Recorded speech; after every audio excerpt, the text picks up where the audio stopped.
یہ نہیں ہو سکتا کہ آپ یہ کہیں کہ میں پیغمبر کی زوجہ ہوں، یا میں پیغمبر کا بھانجا ہوں، یا میں پیغمبر کا چچا ہوں، یا میں پیغمبر کا نواسا ہوں، یا میں پیغمبر کا پوتا ہوں، جو بھی کہیں، اس کے بعد دین کے حوالے سے جو بھی میری تدبیر اور لاہ عمل ہے اس کو سینکشن حاصل ہوگی، یہ نہیں ہو سکتا۔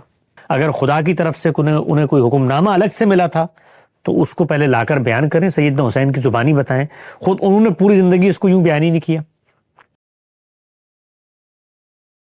میرا سوال یہ ہے کہ ابھی جیسے آج کل بھی واقعہ کربلا کے متعلق کچھ حضرات یہ سوشل میڈیا پر یہ کہتے ہیں کہ ہمیں سیدنا حسین کی سنت پر عمل کرتے ہوئے اسی طرح حق کے لیے لڑنا چاہیے اور خلافت کے لیے بھی کام کرنا چاہیے، تو جو اس واقعے سے وہ یہ ایک نتیجہ نکالتے ہیں کہ یہ درست ہے، اور اگر غلط ہے تو وہ غلطی کس جگہ پر کر رہے ہیں؟ سنت کا جو لفظ ہے دین میں، وہ میرے اور آپ کے لیے جب پوائنٹ آف ریفرنس بنتا ہے تو وہ پیغمبر کی سنت ہوتی ہے۔ اسی لیے میرا یہ خیال ہے کہ اس لفظ کا استعمال صرف پیغمبر تک ہی خاص رکھنا چاہیے، اگرچہ زبان کی روح سے اس میں کوئی حرج نہیں ہے، ہم طریقہ کار کے معنی میں اس کو استعمال کر لیتے ہیں۔ سب سے پہلے اللہ تعالیٰ نے اپنے لیے استعمال کی لی سنت اللہ، لیکن جو غلط فہمی پیدا ہوتی ہے وہ عام طور پہ یہ ہوتی ہے کہ پیغمبر کے جو قریب کا حلقہ ہے اس کے ساتھ بھی جب ہم اس کو موسوم کرتے ہیں تو ایک تصور سننے والے کے ذہن میں آتا ہے کہ گویا یہ وہی دینی سنت کا تسلسل ہے جو ان کے ابھی ظہور پذیر ہو گیا کہ سیدنا حسین کی یہ سنت ہے۔ تو میں نے گزشتہ دنوں اس پر بڑی تفصیل سے گفتگو کی ہے کہ دین کی ہدایات کو سامنے رکھ کر پیغمبر کے بعد جو بھی شخص کوئی لاہ عمل اپناتا ہے اس کو باہر کیف اس کو دینی نصوص میں جا کے کوالیفائی کرنے کی ضرورت پڑے گی۔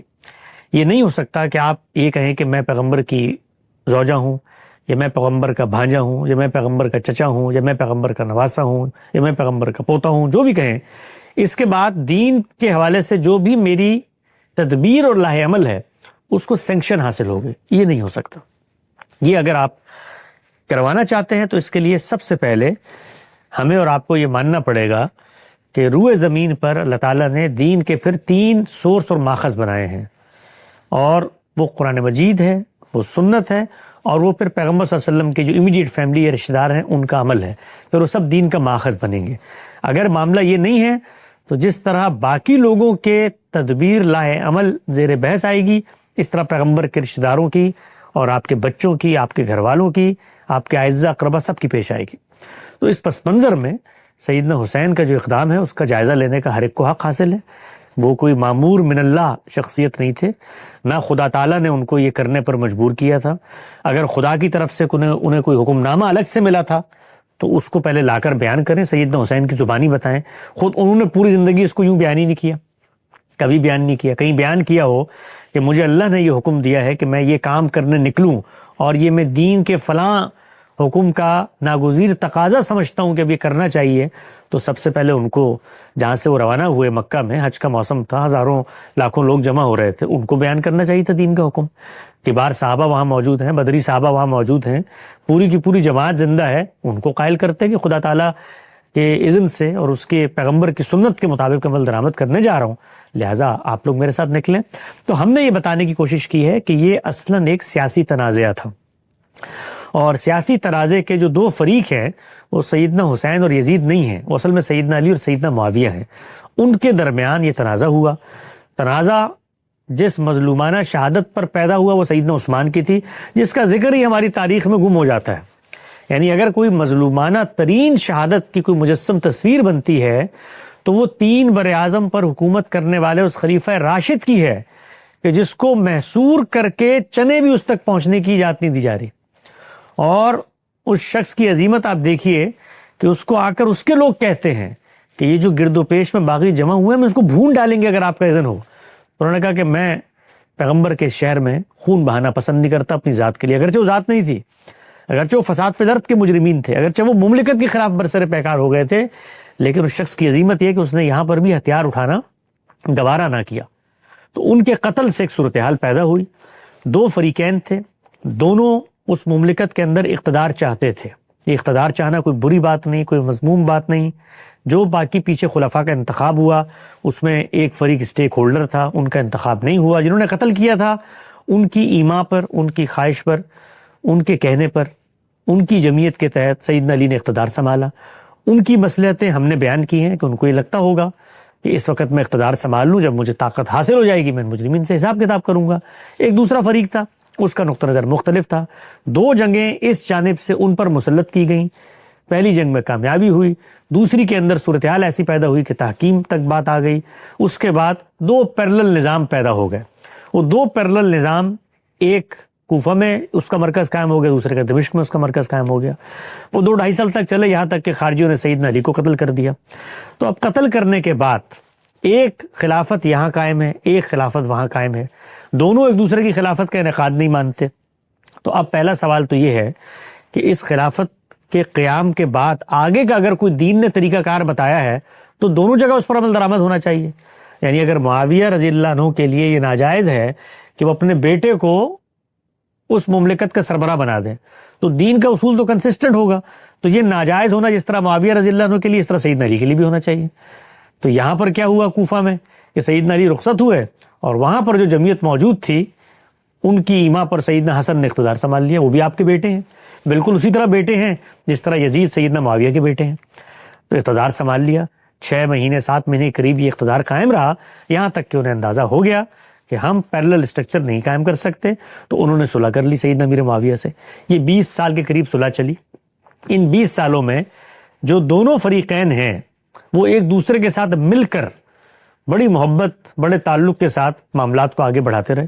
سیدنا علی کی جو دونوں اولادیں ہیں, سیدنا حسین رضی اللہ تعالیٰ عنہ, سیدنا حسن رضی اللہ تعالیٰ عنہ, انہوں نے سیدنا امیر معاویہ سے نہ صرف یہ کی بیعت کی بلکہ ان کی ریاست کے اندر اپنا ایک رول بھی متعین کیا.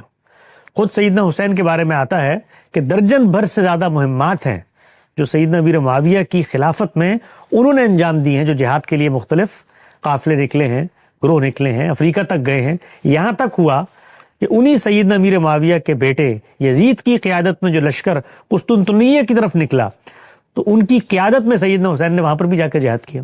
تو یہ معاملہ چلتا رہا. جب یہ معاملہ چلتا رہا اور معاویہ رضی اللہ تعالیٰ رخصت ہونے لگے, تو انہوں نے جو بھی ان کے نزدیک مصلحتیں حکمتیں ہوں گی, وہ اس وقت کا موضوع نہیں, اس پر ہم نے ایک پوری سیریز کی ہوئی ہے, اس کو آپ دیکھ سکتے ہیں کہ جب دین کی آئیڈیل صورتحال پہ عمل درآمد ممکن نہ ہو تو آپ کیا کیا کرنے کے اہل ہوتے ہیں. اپنے بیٹے کو نامزد کر دیا. جب نامزد کر دیا تو یہ سیاسی تنازع پیدا ہوا صحابہ اکرام ہی کی اولادوں میں. یہاں سیدنا علی کی اولاد ہیں, وہاں سیدنا معاویہ کی اولاد ہیں, وہاں پر زبیر رضی اللہ تعالیٰ عنہ کی اولاد ہیں, عشرہ مبشرہ میں سے جو تھے طلحہ زبیر. تو عبداللہ بن زبیر نے اپنا اقتدار قائم کرنے کی کوشش کی مکہ میں. سیدنا حسین کو یہ تھا کہ میرے والد کے جو معتقدین ہیں وہ کوفہ کے اندر موجود ہیں, 20 سال یہ اقتدار رہا ان کے پاس, اب اقتدار ہمارے ہاتھ میں آنا چاہیے. تو وہ کوفہ میں صورتحال کا جائزہ لینے کے لیے نکلے. عبداللہ بن زبیر نے اپنی حکومت قائم کی, وہ 2-2.5 سال رہی, اس کی سرحدیں شمالی عراق اور فارس تک جا پہنچیں. تو جو یزید تھا اس نے ان سے بھی مقابلہ کیا, اس نے ان سے بھی مقابلہ کیا. اس مقابلے کے اندر یہ اندوناک ثانیہ سامنے آیا. لیکن یہ مقابلہ جو ہے اس کے اندر دین کی سربلندی اور اس کے اندر ظالم کے خلاف یہ اور وہ, یہ جو ساری بحث پیدا کی جاتی ہے یہ کوالیفائی نہیں ہوتی علمی لحاظ سے, عقلی لحاظ سے. یہ خالصتاً اقتدار حاصل کرنے کی ایک جنگ ہے اور یہ کوئی مذموم جنگ نہیں ہے. ایک فریق یہ سمجھ سکتا ہے کہ دوسرے کے پاس اقتدار نہیں ہونا چاہیے, میں اس کا زیادہ اہل ہوں, یا دوسرے کے اندر یہ خرابیاں وہ اس کا اہل نہیں ہے. تو یہ سب چیزیں ہو سکتی ہیں. تو یہ نقطہ نظر تھے, مختلف لوگ مختلف آراء پیش کر رہے تھے.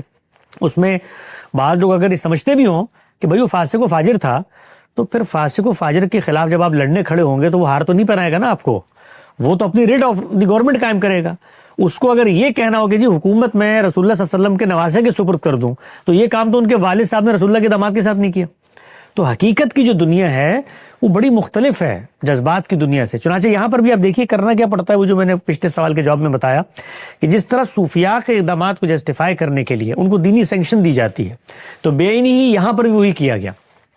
یہاں پر پھر پیغمبر سے اہل بیت کے نام پر ان فریقین کو جو اس قضیے میں شریک ہوئے ان کو وہ سینکشنز گرانٹس کی گئیں کہ یہ تو رسول اللہ صلی اللہ علیہ وسلم نے فرمایا تھا من کنت مولا فعلی و مولا، میرے بعد علی تمہارا سردار ہے، اور حدیث قصہ میں ہاتھ پکڑ کے چادر میں نومینیٹ کیا، اور اس کے بعد کہا کہ میں 2 چیزیں چھوڑ کے جا رہا ہوں، ایک اہل بیت میں یہ شمار ہیں، اور پھر نبوت کی ایک حقیقت ہوتی ہے، اس میں ایک ولایت ہوتی ہے، ولایت کا منصب ہے، اس سے امامت کا نظریہ پیدا ہوا، وہ معصوم ہوتا ہے۔ امام نے پھر اس پس منظر میں یہ سب کچھ کیا تو پھر وہ کرنا پڑے گا، اگر وہ نہیں کریں گے اقدامات زیر بحث آئیں گے، اقدامات زیر بحث آئیں گے تو جو پولیٹیکل سینیریو ہے اس کے تحت آپ کو ایک رائے قائم کرنی پڑے گی۔ چنانچہ یہ بات کہنا کہ ان کی کوئی سنت تھی اور وہ ہمارے لیے کوئی پوائنٹ آف ریفرنس بن جاتی ہے، یہ دینی لحاظ سے درست بات نہیں ہے۔ یزید کے مقابلے میں جو شخصیت کھڑی ہیں ان کا نقطہ نظر کیا ہے، ان کا نیریٹو کیا ہے؟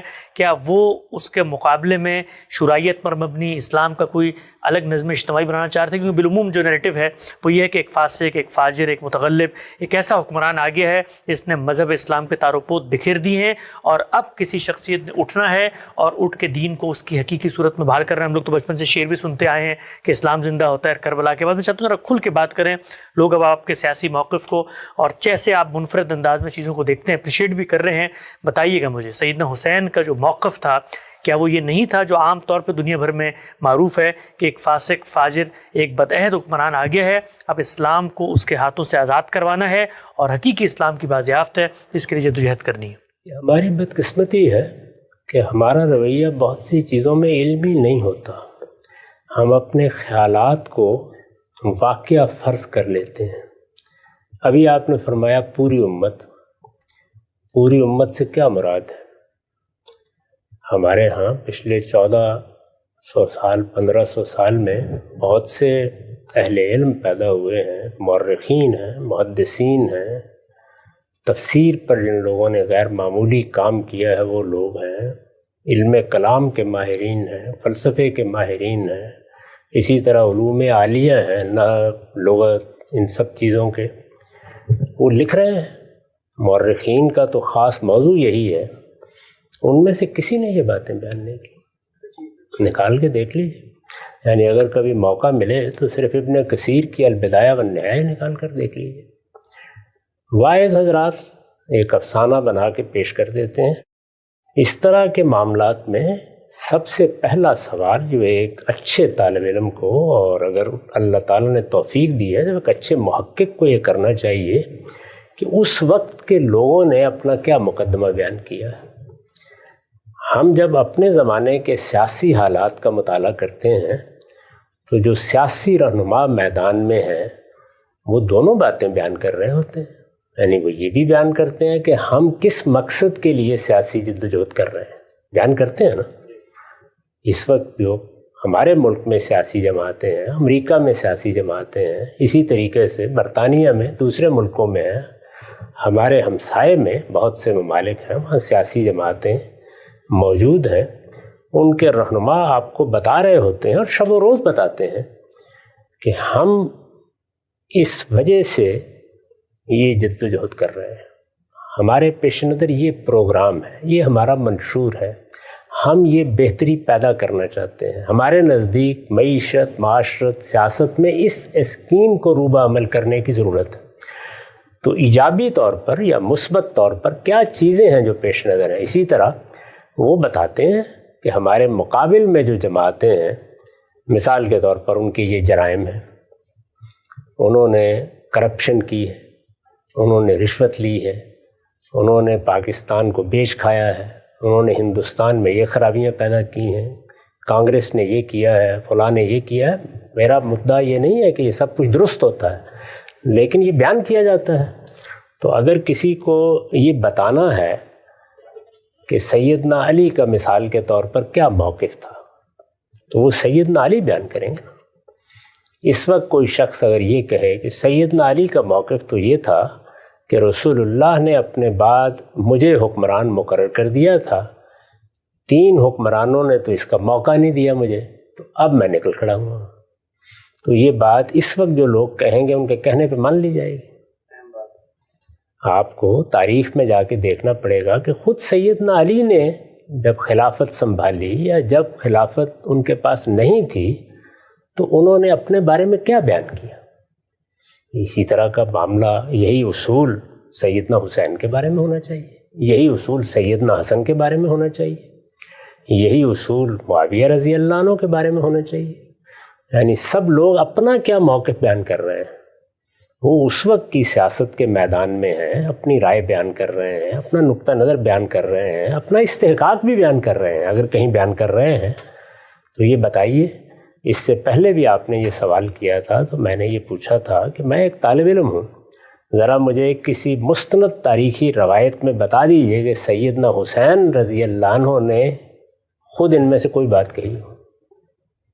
یعنی یزید کی یہ فرد قرار داد جرم بیان کی ہو تو مجھے بتا دیں کہاں بیان کی ہے، یا یہ کہا ہو کہ امرہم شورا بینہم کے تقاضے پورے نہیں ہو رہے، جمہوری حکومت قائم نہیں ہو رہی تو اس وجہ سے میں میدان میں اترا ہوں. تو اس طرح کی کوئی چیز اگر کہنی ہے تو ان بزرگوں کو پہلے کہنی ہے. ہم اپنے تخیلات کے گھوڑوں پر پرواز کر کے نئی دنیایں دریافت کر کے نہیں لا سکتے. تاریخ یہ تقاضا کرے گی کہ آپ یہ بتائیے کہ ان کا موقف کیا تھا. اس وقت کی دنیا میں آپ کے سیاسی رہنما ہیں، روز اپنے موقف بیان کرتے ہیں، اس میں بھی بعض اوقات افواہیں اڑ جاتی ہیں. ابھی میں آج دیکھ رہا تھا کہ ہمارے ملک کے وزیر اعظم جو اس وقت وزیر اعظم ہیں وہ یہ بیان فرما رہے ہیں کہ فلاں اور فلاں معاملے میں میرا جو موقف بیان کیا گیا ہے وہ میرا موقف نہیں ہے. تو بارہا ایسا ہو جاتا ہے کہ اس دنیا میں، یعنی جس میں ریڈیو ہے، ٹیلی ویژن ہے، سوشل میڈیا ہے، معلوم نہیں کیا کیا ذرائع ہیں، ایک طوفان ہے، ہر طرف کیمرے موجود ہیں، وضاحت کی ضرورت پڑتی ہے نا. تو میں تو وضاحت کی بات نہیں کہہ رہا، میں تو یہ کہہ رہا ہوں کہ مجھے ذرا دکھا دیجئے کہ ان میں سے کون سی بات انہوں نے فرمائی ہے. تو یہ جو لاکھوں لوگ وہ موقف بیان کر رہے ہیں، آپ خود فرماتے ہیں اتنا بڑا جمع غفیر، ظاہری بات ہے آسمان سے تو اتر کے آئے نہیں، نہ کسی میدان میں جمع ہو کے سب مل کے جھوٹ بولیں گے. یہ لاکھوں کروڑوں لوگ دنیا بھر میں جو عزاداری کرتے ہیں، ماتم کرتے ہیں، دنیا کو یہی مقدمہ بتاتے ہیں، تو یہ مقدمہ آخر پیچھے نسلوں نے ان کو پہنچایا ہوگا. اب یہ دیکھ لیجئے، یہ بھی ایک دلچسپ سوال ہے. یعنی ایک واقعہ پیش آیا ہے جس کو غدیر خم کا واقعہ کہا جاتا ہے. ایک تالاب پر رسالت مآب صلی اللہ علیہ وسلم نے پڑاؤ کیا اور وہاں ایک واقعہ پیش آیا. اس میں جو بات کہی گئی ہے وہ بات ہمارے ہاں بھی موجود ہے، وہ اہل تشیع کے ہاں بھی موجود ہے.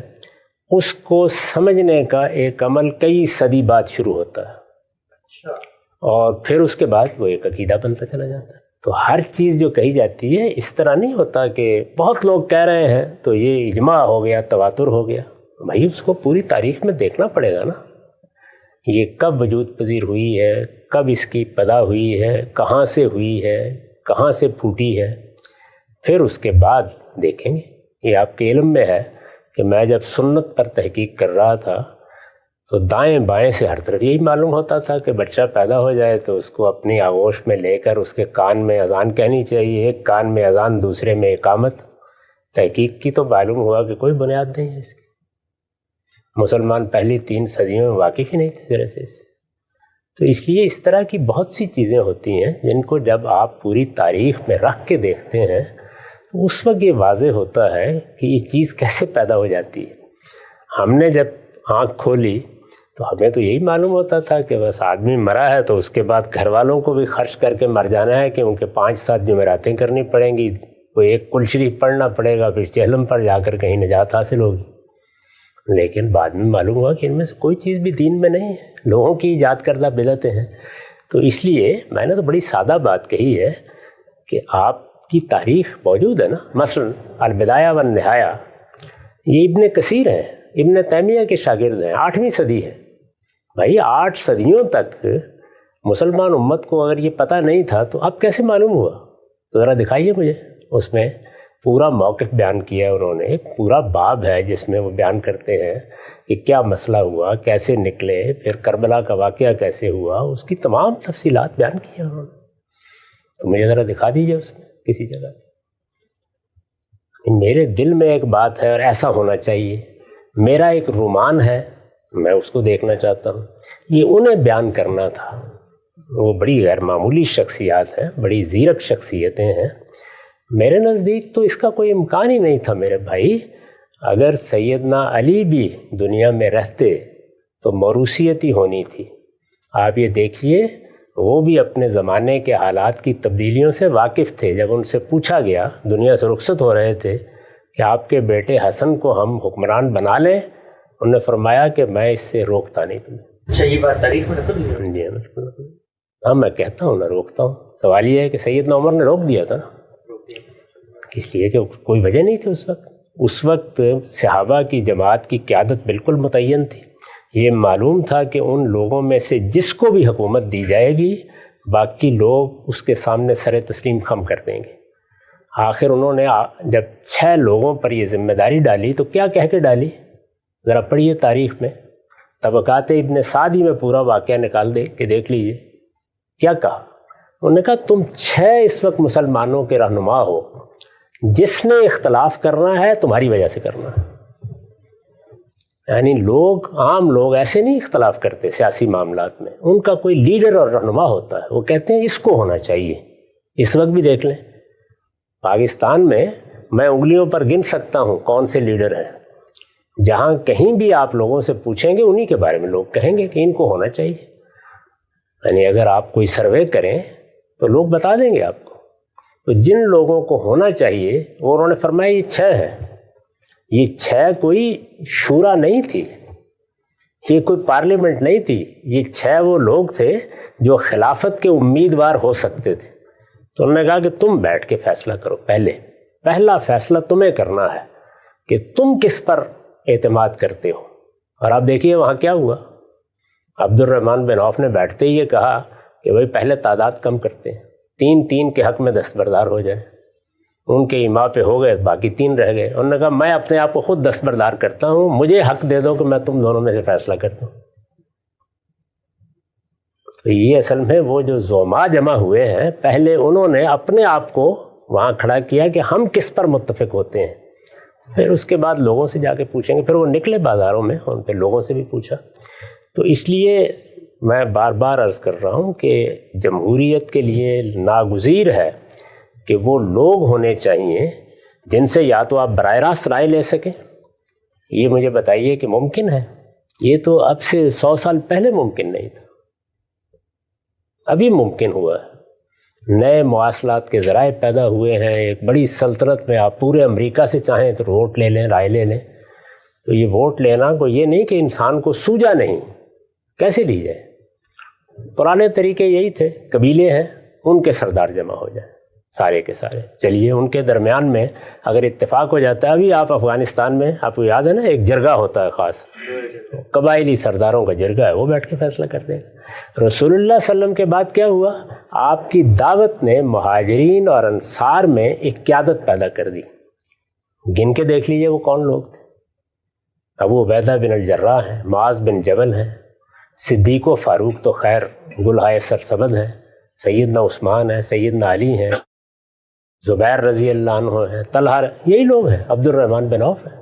یہ کوئی 8 10 12 لوگ ہیں جن کے بارے میں معلوم ہے کہ یہ اس وقت اصل میں مسلمانوں کی وہ جو جماعت پیدا ہوئی ہے کہ 1,20,000 کے قریب زیادہ سے زیادہ تعداد بیان کی جاتی ہے. ہمارے ہاں ایک چھوٹی سی کانسٹیٹنسی میں 2-2.5 لاکھ 3 لاکھ لوگ ہوتے ہیں. 1,20,000 کے قریب لوگ ہیں اور جزیرہ نما عرب کی حد تک ہے. تو یہ لوگ فیصلہ کر دیں گے, لوگ مان لیں گے. اور یہ سب کے سب ہجرت کی وجہ سے مدینہ میں جمع ہوئے تھے. اسی لیے مدینہ ہی کی حد تک لوگوں کی رائے, لوگوں کی یعنی ان زعما کی رائے لینا بالکل ممکن تھا. صورتحال تبدیل ہو گئی, صحابہ پھیل گئے, تابعین کی بڑی جماعت وجود میں آ گئی, سلطنت 3 بر اعظموں تک پہنچ گئی, لاکھوں لوگوں کا اضافہ ہو گیا. اب اس کے بعد کیا طریقہ اختیار کیا جائے؟ تو کوئی طریقہ نہیں تھا. جس کے ہاتھ میں بھی اقتدار آتا اس کو ملوکیت ہی قائم کرنی تھی, کوئی اور چارہ نہیں تھا. اچھا ذرا لیڈروں پر نگاہ ڈال کے دیکھیے, یعنی باقی سارے کے سارے لوگ دنیا سے رخصت ہو گئے تھے. لیڈر کون تھے؟ جب یزید کی نامزدگی ہوئی ہے, ابو بکر کے بیٹے عبد الرحمن رضی اللہ عنہ, عبد الرحمن بن ابی بکر, یعنی وہ لوگ معاویہ رضی اللہ عنہ گن کے بتایا نا کہ یہ لوگ ہیں جن کے درمیان اختلاف ہوگا. عمر رضی اللہ عنہ کے بیٹے عبداللہ ابن عمر, دیکھیے نا, زبیر رضی اللہ عنہ کے بیٹے عبداللہ ابن زبیر, علی رضی اللہ عنہ کے بیٹے حسن اور حسین. تو بھائی موروثیت وجود میں آ چکی تھی, کوئی چارہ نہیں تھا اس کے سوا. یاد رکھیے ہمیشہ, اگر آپ ایسے نمائندگان یا ایسے ریپرزنٹیٹیو کا ایوان نہیں بنا سکتے کہ جس پر لوگوں کا اعتماد ہو اور یہ کہا جا سکے کہ یہ فی الواقع ریپرزنٹیٹیو نمائندہ لوگ ہیں. اگر نہیں بنا سکتے جمہوریت نہیں آ سکتی. پھر ملوکیت ہی آئے گی. وہی بہترین نظام ہوتا ہے. سیاست میں پہلا فیصلہ سیاسی استحکام کے حق میں کیا جاتا ہے. تو اس لیے جو بھی آتا اس کو یہی کرنا تھا. وہ بڑے زیرک لوگ تھے, وہ حالات کو دیکھ چکے تھے, جو کچھ تبدیلی آ گئی تھی اس کو بھی دیکھ چکے تھے, اس میں کوئی اور راستہ ہی نہیں تھا. یہی اس وقت کے رہنما تھے. سب کے سب ان جلیل القدر لوگوں کے بیٹے ہیں جو اقتدار سنبھال چکے تھے اس سے پہلے, یا جن کی کوئی حیثیت تھی اس معاملے میں. تو اس لیے میرے نزدیک یہ صرف رومانوی باتیں ہیں, ان کی کوئی حقیقت نہیں.